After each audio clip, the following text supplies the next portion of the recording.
Welcome to the Ben Daniel Podcast, where we're calling a spade a spade. Great to be here with you guys today, folks. We knew this was coming. We knew the WNBA old guard, the Monica McNutts, the Natalie Esquires, we knew they were going to have some nonsensical takes after what took place last night.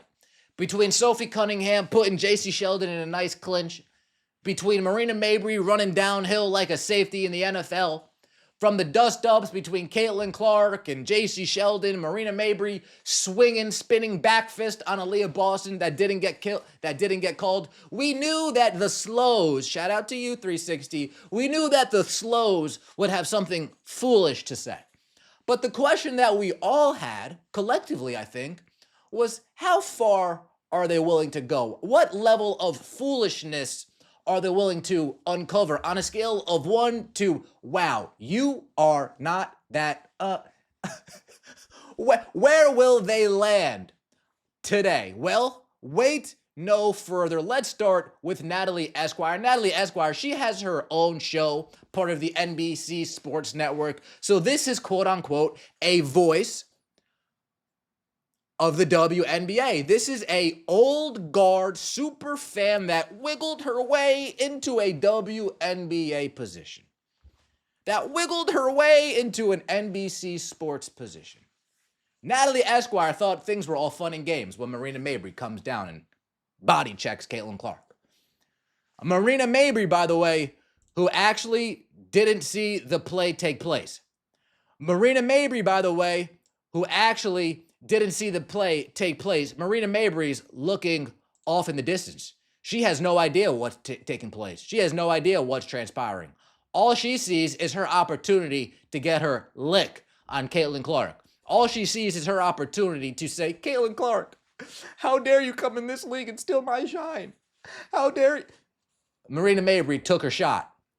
Right before Tina Charles got there, MARINA MABREY did the job for her. So Natalie Esquire, she thought that play was hysterical. She thought that play was hilarious. She's hee-heeing and ha-haing, sitting on her couch,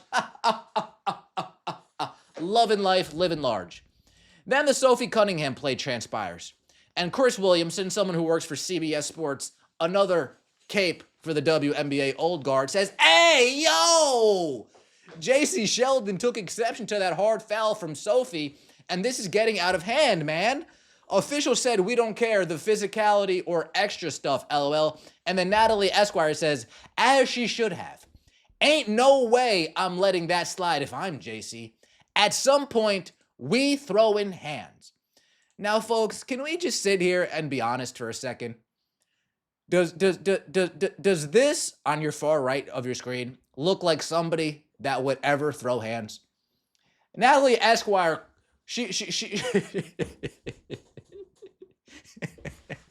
Natalie Esquire doesn't throw her hands anywhere. The only time she throws her hands is when she's at a wedding and it's throw your hands in the air and wave them like you just don't.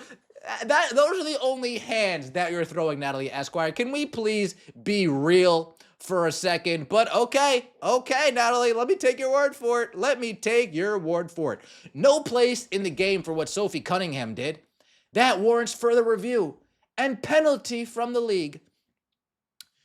Then the Connecticut Sun head coach defends his players, as he should, being the head coach. And Natalie, he is absolutely correct.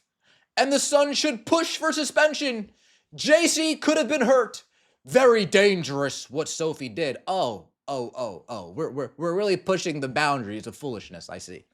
We are really pushing the boundaries of foolishness, is one Natalie Esquire. And she tried to go back and forth with Mr. David Eichholt, or Eichholt. I apologize if I mispronounce your name. Somebody who's been covering Caitlin Clark ever since her days in Iowa. I'm assuming prior to her days in Iowa when she was getting recruited by the Hawkeyes. Very familiar name in the Iowa Hawkeye women's basketball space, in the Iowa Hawkeye space in general. She tries to call him out. No, David, not anyone would have committed the dirty play. Oh, you guys aren't seeing? Not anyone would have committed the dirty play that she did. Not sure why y'all equate headlocking a defenseless player long after an incident just before a game ends with sticking up for a teammate. Saying JC should defend herself from the dirty play aren't the same. Wah. And she gets, I believe the term the kids are using is ratioed. Ratioed, I believe, 322 losers liked the post and 212 people. Shout out to you, Jar Jar Binks. You're a dumbass. Oh, you're a dumbass. Please, Alex, tell her what is her prize. She's getting cooked. So, Nat, do you think it was right for what Marina did to Caitlyn? Seems like you always on BS. JC Sheldon is another dirty-ass player just like Carrington. No basketball, just dirty plays. Not reading any of this bullshit. Natalie, you're an idiot. You guys are so mean. You guys are so mean. Marina clocked Caitlyn from behind on a dead ball. Is that acceptable to you? This is a dumbass take, but that's normal for WNBA fans. Yeah, I get pre-2023, of course. Pre-2023, we need to distinguish the old guard from the new guard. We need to distinguish. We need to just say you hate white women and be done with it. Natalie Esquire, by the way, she was loving it when Kennedy Carter blindsided Caitlin Clark. Nothing new from her here. No new behavior from Natalie Esquire. And then we get Monica McNutt. How was that, folks, right? How we get Monica McNutt. What do you got to say, Monica? You love it. Don't you just love it when clips don't play? Just hurts my feelings. Monica McNutt, of course. Find some way, some shape, some form. We saw last night beyond the pale, or was that just good, hard, competition? I'm okay with it. I think, again, you got to look at the history, right? J.C. Sheldon and Caitlin Clark, the 1 and 5th draft picks of last year's draft. There's history there. I'm not saying necessarily history in terms of it being nasty, but there's just history in terms of them playing against one another for years, right? You get a little scrum here. Each teammate comes to their other teammate's rescue. Marina Mabry, like I said, is... Real quick, before we even... look at her facial expression. Let me just blow that up. She doesn't even believe what she's saying. She knows that she's about to say some bullshit. That's the face that knows, I'm about to lie through my teeth. I'm about to say some bullshit, but I hate Caitlin Clark. I hate that white girl that wears 22 for the Fever. She's not my ally, word that these players love using, these ladies love using. I'm just going to say some complete and utter bullshit. That's Monica McNutt's face right now. Is someone who does not back down from this sort of thing as well. I thought it was adjudicated fairly. Could we have done without it? Yes, but I, Greeny, continue to say competition is not always pretty and buttoned up, right? Like, and then I think the other part too, as Caitlin continues to matriculate through her WNBA career, if you have a mic on her in game, she's a trash talker too. And so I'm okay with competition. I didn't like the play by Sophie Cunningham. I thought the teammates coming to their respective teammate in the first little scrum was okay. Shut your damn mouth.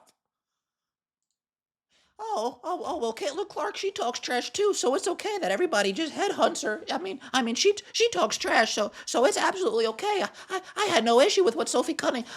I do have issue with what Sophie Cunningham did. I'm sorry, I'm just so used to lying on national TV. I couldn't keep track of all of my lies at one time. Yeah, Sophie Cunningham completely overreacted. The referees adjudicated the Marina Mabry play. Monica McNutt, in case you don't know, that Marina Mabry foul that was called a technical in the moment has been upgraded to a flagrant 2. Yeah. Yeah, it was a flagrant 2, honey. Sorry. And the WNBA, after further review, said it was a flagrant 2. But that's expected as well, because it was a common foul when Kennedy Carter did it, so of course it was a common foul when Marina Mabry did it, right? It got upgraded to a flagrant after the fact when Kennedy Carter did it, so of course it's going to be upgraded to a flagrant after the fact when Marina Mabry did it, right? This is why the WNBA, this is why people, alternative media, black and white sports too, Mick, John, Convos with Carter, Chicks Dig Sports, Rudy, this is why alternative media is important at times like this. Because you have gaslighters and fools that will lie to your face, literally look at the camera and dead straight lie to your face and tell you it's raining while they're peeing all over it. Nasty, nasty, nasty work. Let me know what you think in the comment section below. I appreciate all of the support. Don't forget to like the video if you enjoyed and subscribe to the channel. That would mean so much to me. We'll see you next time, and as always, take it easy.